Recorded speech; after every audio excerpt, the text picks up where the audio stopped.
സുബ്ഹാനഹു വ തആല നമ്മുടെ മനസ്സുകളെ കഴുകി ശുദ്ധിയാക്കി തന്ന് അള്ളാഹുവിന്റെ വഹ്ദാനിയത്തിന്റെ നൂറ് കൊണ്ട് അള്ളാഹു പ്രകാശിപ്പിക്കുമാറാകട്ടെ.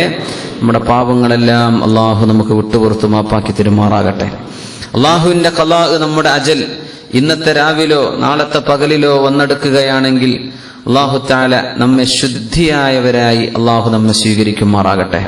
നമ്മെ എപ്പോഴും അള്ളാഹു പാപങ്ങളിൽ നിന്ന് ശുദ്ധിയാക്കി തരുമാറാകട്ടെ.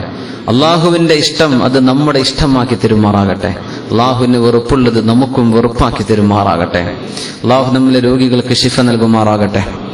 മരണപ്പെട്ടു പോയ മുഴുവൻ ആളുകൾക്കും അള്ളാഹു പാരത്രിക സുഖം നൽകി സ്വർഗലോകത്ത് അവരെ നമ്മെ ഒരുമിച്ച് കൂട്ടി തരുമാറാകട്ടെ. എല്ലാ പ്രയാസപ്പെടുന്ന ആളുകളുടെയും പ്രയാസങ്ങൾ അള്ളാഹു, ചെറുതും വലുതുമായ ബുദ്ധിമുട്ടുകൾ അള്ളാഹു നീക്കി സലാമത്ത് നൽകുമാറാകട്ടെ.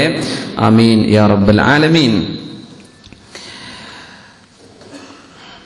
പ്രസിദ്ധമായ സൂറയിലെ 36-ാമത്തെ ആയത്തിലാണ് നമ്മൾ നിൽക്കുന്നത്. ഇൻഷാ അല്ലാഹ് അഹ്കാമുകൾ പറയുന്ന സൂറത്താണ് സൂറത്തുൻ നൂർ. നിയമങ്ങൾ പഠിപ്പിക്കുന്ന ഭാഗമാണ്. അതിൽ ഒരു പിടി അഹ്കാമുകൾ പറഞ്ഞതിന്റെ ശേഷമാണ് അല്ലാഹു തആല ഈ പ്രപഞ്ചത്തിന്റെ പ്രകാശമാണ് എന്ന് പറഞ്ഞ് അല്ലാഹു വലിയ ഒരു ഉദാഹരണത്തിലൂടെ വലിയൊരു പാഠം, ഒരു വിഷയം നമ്മെ പഠിപ്പിച്ചുകൊണ്ടിരിക്കുന്നത്. ഇൻഷാ അല്ലാഹ് ഈ ആയത്തുകൾ ഏകദേശം ഒരു 10-15 ആയത്തുകൾക്ക് ശേഷം അല്ലാഹു തആല വീണ്ടും അഹ്കാമിലേക്ക് തന്നെ പ്രവേശിക്കുകയാണ്. ഏതാനും ചെറിയ ഹുക്കുമുകൾ കൂടെ പറഞ്ഞ് ഈ സൂറ അവസാനിക്കുകയുമായി. 64 ആയത്തുകളുള്ള സൂറയിലാണ് നമ്മളുള്ളത്. നമ്മളിപ്പോ 36-ാമത്തെ ആയത്തിലാണ്. ഫീ ബുയൂത്തിൻ അദിനല്ലാഹ്. നമ്മളിതിനെ ആഴത്തിൽ പഠിക്കുക എന്ന ലക്ഷ്യത്തിലാണ് നമ്മൾ ഇങ്ങനെ ചർച്ച ചെയ്യുന്നത്. പെട്ടെന്നൊരു സൂറ അങ്ങ് തീർത്തു പോവുക അത് നമ്മുടെ ലക്ഷ്യമല്ല. നമ്മൾ ആ വിഷയവുമായി ബന്ധപ്പെട്ട ഏറെക്കുറെ നമുക്ക് മനസ്സിലായിട്ടുള്ള പഠിക്കേണ്ട വിഷയങ്ങൾ അതത് സന്ദർഭങ്ങളിൽ വെച്ച് നമ്മൾ പഠിക്കുകയാണ്. അതുകൊണ്ടാണ് നമുക്ക് താമസമെടുക്കുന്നത്. അത് നമ്മൾ 1 വർഷം എടുത്താലോ 2 വർഷം എടുത്താൽ അത് നമുക്ക് വിഷയമല്ല. സൂറത്ത് ഖുർആൻ തീർക്കൽ നമ്മൾ അങ്ങനെ ഒരു വിഷയമായിട്ട് നമ്മൾ എടുക്കുന്നില്ല. അത് പഠിക്കലാണ് പ്രാധാന്യം. അതുകൊണ്ടാണ് നമ്മളത് മെല്ലെ പോകുന്നത്, പഠിച്ചു പോവുക അല്ലെ. നമ്മൾ ചെറുപ്പകാലത്തൊന്നും ഒരുപക്ഷെ നമ്മൾ പഠിക്കുന്ന കാലത്തൊന്നും നമുക്ക് അങ്ങനെ, എനിക്ക് പോലും നമ്മൾ ഈ പഠിക്കുന്ന രീതിയിൽ പഠിക്കുന്ന സമയത്ത് ഞാൻ പഠിച്ചില്ല. പക്ഷേ ഈ വിഷയം നിങ്ങളുടെ മുമ്പിൽ പഠിച്ച് അവതരിപ്പിക്കണം, അത് എൻ്റെ ഒരു ഉത്തരവാദിത്തമാണ്. അതുകൊണ്ട് അതിന്റെ ആഴങ്ങളിൽ ഇറങ്ങിച്ചെന്ന് പഠിക്കുകയാണ്. ഞാനും നിങ്ങളൊക്കെ പഠിക്കുകയാണ്. നമുക്കതിന് അള്ളാഹു അവസരം തന്നു. ഇസ്ലാമിക് സെന്റർ പോലെ ഒരു വേദി തന്നു. നമുക്ക് ഒരുമിച്ച് കൂടാൻ പറ്റും. ഇവിടുത്തെ ഗവൺമെന്റിന് പ്രശ്നമല്ല, എല്ലാ റാഹത്തിലുമാണ്. അപ്പൊ നമുക്കത് ഉപയോഗപ്പെടുത്താണ്. അത് നമ്മുടെ ഈമാൻ വർദ്ധിക്കണം, ജീവിതത്തിൽ മാറ്റം വരണം, തിന്മകളിൽ നിന്ന് പരമാവധി നമ്മൾ വിട്ടുനിൽക്കണം, നമ്മുടെ നന്മകൾ വർദ്ധിക്കണം. അങ്ങനെ മരിച്ചു പോകുമ്പോൾ മുതലാളിമാരായിട്ട് മരിക്കണം. ആഖിറത്തിലേക്ക് അമലുകളെ കൊണ്ട് മുതലാളിമാരായിട്ട് മരിക്കണം. അല്ലാഹു നമുക്ക് തൗഫീഖ് ചെയ്യുമാറാകട്ടെ. ആ ഒരു ലക്ഷ്യത്തിലാണ് നമ്മൾ നിലകൊള്ളുന്നത്. നമ്മുടെ നിയ്യത്തുകൾ അല്ലാഹു നന്നാക്കി തരുമാറാകട്ടെ. അല്ലാഹു നന്നാക്കി തരുമാറാകട്ടെ. ഫീ ബുയൂത്തിൻ അദിനല്ലാഹു അൻ തുർഫഅ വയുദ്കറ ഫീഹ ഇസ്മുഹു. അള്ളാഹുവിന്റെ പ്രകാശത്തിന്റെ ഉദാഹരണം പറഞ്ഞ് അള്ളാഹു തആല പറയുന്നത് ഫീ ബുയൂത്തിൻ, അത് ചില ഭവനങ്ങളിലാണ്.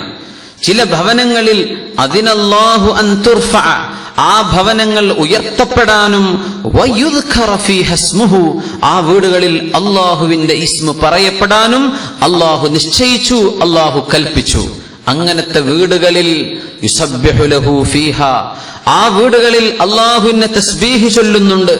ബിൽ ഗുദുവി വൽ ആസ്വാൽ, രാവിലെയും വൈകുന്നേരവും അള്ളാഹുവിന് തസ്ബീഹ് ചൊല്ലുന്നു. തസ്ബീഹ്, ഖുർആനിൽ വന്ന തസ്ബീഹുകളൊക്കെയും അതിനർത്ഥം അസ്വല, നിസ്കാരമാണെന്ന് ഇബ്നു അബ്ബാസ് റളിയല്ലാഹു അൻഹുമ. നിസ്കരിക്കുന്നുണ്ട്, അള്ളാഹുവിനെ തസ്ബീഹും ചൊല്ലുന്നുണ്ട്. ആര്? റിജാലുൻ, ചില ആളുകൾ.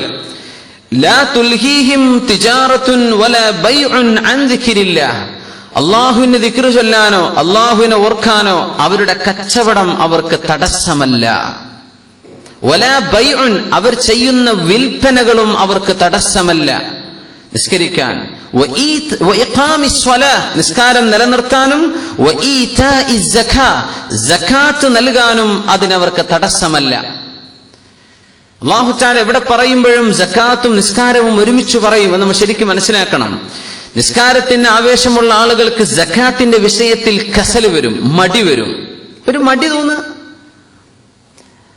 അതിനെ ഉണർത്തുകയാണ് അല്ലാഹു. സത്യത്തിൽ ദുന്യാവുമായി അല്ലെങ്കിൽ പൈസ ഉണ്ടാക്കണം, കാശ് കയ്യിൽ വേണം, പൈസ വേണം എന്ന സമ്പത്തിനോടുള്ള മനുഷ്യന്റെ ഈ ഒരു അത്യാർത്തി, അത് കൈവടിഞ്ഞാൽ തന്നെ അള്ളാഹുവിന്റെ നൂറിലേക്ക് വരുള്ളൂ എന്ന് പഠിപ്പിക്കുകയാണ് അള്ളാഹു. നിസ്കാരം പറയും, അപ്പം പറയും, മുതലിനോടോ അല്ലെങ്കിൽ ദുന്യാവിനോടോ ആർത്തിയുള്ള ഒരു മനുഷ്യൻ അവന്റെ നിസ്കാരത്തിൽ പോലും ശ്രദ്ധ ശരിയാവില്ല. കാരണം നിസ്കാരത്തിൽ അവൻ ചിന്തിക്കുന്നത് അക്കൗണ്ടാണ്, അവന്റെ കച്ചവടത്തിന്റെ ചിന്തകളാണ്. അള്ളാഹുവിന്റെ മാർഗത്തിൽ കൊടുക്കാൻ, സകാത്ത് കൊടുക്കാൻ, സ്വതക്ക കൊടുക്കാൻ, അല്ലെ? നിസ്കാരം പറയും, അപ്പം പറയും സകാത്ത്, സ്വതക്ക ചെയ്യുന്നത്. മുസ്ലിം അങ്ങനെയാണ്, അവന്റെ ദുന്യാവിനോടുള്ള കാഴ്ചപ്പാട് അതാണ്. ഇങ്ങനെയാണ് മുസ്ലിം ജീവിതത്തെ കാണുന്നത്. അള്ളാഹുവിനെ അറിയാനുള്ള വലിയൊരു അവസരമാണ് അള്ളാഹു തന്നത്. നമ്മളെങ്ങാനും അതറിയാതെ മരിച്ചുപോയാൽ, അല്ലെ, അറിയാതെ വലിയൊരു അവസരം നഷ്ടപ്പെടുകയാണ്. തൗഹീദ് രണ്ട് വിധത്തിലുണ്ട്. തൗഹീദ് ദൗഖിയുണ്ട്, തൗഹീദ് മഅനവിയുണ്ട്. തൗഹീദിന്റെ അർത്ഥം മനസ്സിലാക്കുന്ന മുവഹിദീങ്ങൾ എത്രയോ ക്രിസ്ത്യാനികളുണ്ട്, തൗഹീദ് പഠിച്ചവർ. തഫ്സീർ നസഫിക്ക് വ്യാഖ്യാനം എഴുതിയ, പരിഭാഷപ്പെടുത്തിയ ക്രിസ്തീയ പണ്ഡിതൻ, യൂറോപ്പുകാരൻ ക്രിസ്തീയ പണ്ഡിതൻ കഴിഞ്ഞു പോയിട്ടുണ്ട്. അദ്ദേഹം ഇംഗ്ലീഷുകാരനാ, മുസ്ലിം അല്ല. തഫ്സീർ നസഫിയെ വ്യാഖ്യാനിച്ച ആളാണ്. വ്യാഖ്യാനിക്കണമെങ്കിൽ പഠിക്കണ്ടേ, തർജ്ജമ ചെയ്യുന്നത് പഠിക്കണ്ടേ? നമ്മൾ പോലും പഠിച്ചിട്ടുണ്ടാവില്ല തഫ്സീർ നസഫി. അത് തൗഹീദ്, ഒരു തരം തൗഹീദ്, ഒരു ഫിലോസഫിയാണ്. പക്ഷെ തൗഹീദ് ദൗഖി, നമ്മൾ ആസ്വദിക്കേണ്ട ഒരു തൗഹീദ് ഉണ്ട്. അത് ജീവിതത്തിൽ സാധിക്കാതെ പോയാൽ ഇനി ഒരു അവസരം അള്ളാഹു തരൂല. ഈ ജീവിതമേ അതിനുള്ളൂ. ഈ ജീവിതത്തിൽ നമ്മൾ നേടിയെടുക്കണം. നമ്മുടെ പടച്ചവനെ, സ്രഷ്ടാവിനറിയാനാ അള്ളാഹു പറഞ്ഞയച്ചത്. അത് നമുക്ക് ഈ ജീവിതത്തിൽ കഴിഞ്ഞില്ലെങ്കിൽ എന്നേക്കുമുള്ള നഷ്ടമായി അത് നമുക്ക് മനസ്സിലാക്കേണ്ടി വരും. പിന്നെ ഒരു തിരിച്ചു വരവില്ല.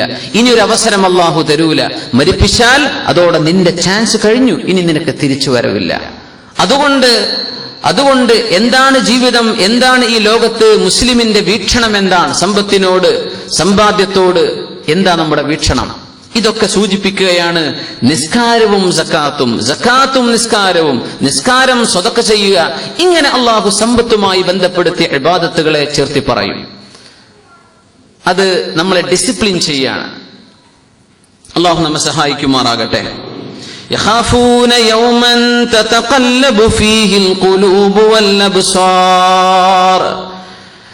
കണ്ണുകളും ഹൃദയങ്ങളും കീഴ്മേൽ മറിഞ്ഞു പോകുന്ന ഒരു ദിവസത്തെ സംബന്ധിച്ച് അവർ പേടിയിലാണ്. അതുകൊണ്ട് നിസ്കാരത്തിനൊന്നും തടസ്സമല്ല. സ്ത്രീകളെ സംബന്ധിച്ചിടത്തോളം അവരുടെ വീടിന്റെ ഒരു ജോലിയും നിസ്കാരത്തിന് അവർക്ക് തടസ്സമല്ല.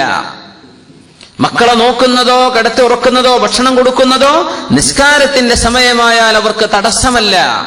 അങ്ങനെയാണ് റസൂലുള്ളാഹി സ്വല്ലല്ലാഹു അലൈഹി വസല്ലം യകൂനു ഫീ മിഹ്നതി അഹ്ലിഹി. അവിടുത്തെ കുടുംബത്തെ സഹായിച്ചു കൊണ്ടിരിക്കും റസൂലുള്ളാഹി സ്വല്ലല്ലാഹു അലൈഹി വസല്ലം അവിടുത്തെ വീട്ടിൽ, അല്ലേ? ഹത്താ ഇദാ ഉഖീമത്തിസ് സ്വലാ, നിസ്കാരത്തിന് ഇഖാമത്ത് അങ്ങ് കൊടുത്താൽ കഅന്നഹു ലം യഅരിഫനാ, നബി തങ്ങൾക്ക് ഞങ്ങളെ പരിചയം പോലും ഇല്ലാത്ത രീതിയിൽ തങ്ങൾ നിസ്കാരത്തിലേക്ക് ധൃതിപ്പെട്ടു പോകുന്നത് കാണാം. ആയിഷ ബീവി റളിയല്ലാഹു അൻഹാ പറയാണ്. സുബ്ഹാനല്ലാഹ്. നമ്മൾ മനസ്സിലാക്കിയിട്ടുണ്ട്, അള്ളാഹുവിന്റെ ഇബാദത്തിന് വേണ്ടി ഒരു മനുഷ്യൻ എഴുന്നേറ്റ് നിന്നാൽ അവന്റെ കുടുംബത്തിന്റെ വിഷയം അള്ളാഹു പരിഹരിച്ചു കൊണ്ടിരിക്കുകയാണ്. ആ ഹദീസ് നമ്മൾ കഴിഞ്ഞ ക്ലാസ്സിൽ പഠിച്ചിട്ടുണ്ട്. ഇവിടെ ഈ ആയത്തിൽ നമ്മൾ അള്ളാഹുവിന്റെ മസ്ജിദുകളെ സംബന്ധിച്ചുള്ള വിവരണത്തിലായിരുന്നു ഉണ്ടായിരുന്നത്. അള്ളാഹുവിന്റെ പള്ളികൾ, ആ പള്ളികളിൽ നിസ്കരിക്കുന്ന ആളുകളുണ്ട്. ഈ ഫീ ബുയൂത്തിൻ, ഭവനങ്ങളിൽ എന്ന് തുടങ്ങുകയാണ്. അതൊരു പ്രിപ്പോസിഷൻ വെച്ച് തുടങ്ങാണ്. ഫീ ബുയൂത്തിൻ, ഭവനങ്ങളിൽ. ഏത് ഭവനം അവിടെ ഉയർത്തപ്പെടാനും അള്ളാഹുവിനെ സ്മരിക്കാനും അള്ളാഹു കൽപ്പിച്ചിട്ടുണ്ട്. ആ ഭവനങ്ങളിൽ യുസബ്ബിഹു ലഹു ഫീഹാ, അവിടെ തസ്ബീഹ് ചൊല്ലുന്നുണ്ട്, നിസ്കരിക്കുന്നുണ്ട് ചില ആളുകൾ. അപ്പൊ മുഅ്മിനായ മനുഷ്യന്റെ ഹൃദയത്തിന്റെ ഉദാഹരണം, ഖൽബിന്റെ പ്രകാശത്തിന്റെ ഉദാഹരണം ഒരു വിളക്കുമാടം പോലൊക്കെ മിഷ്കാത്തിൻ ഫീഹാ മിസ്ബാഹ്. മുഅ്മിന്റെ ഖൽബ് തന്നെ അങ്ങനെയാണ്. ഈ മുഅ്മിനായ മനുഷ്യൻ പള്ളിയിലേക്ക് എത്തിയാൽ നൂറുൻ അലാ നൂർ, അവന്റെ ഹൃദയം പ്രകാശത്തിനുമേൽ പ്രകാശമാവുകയാണ്.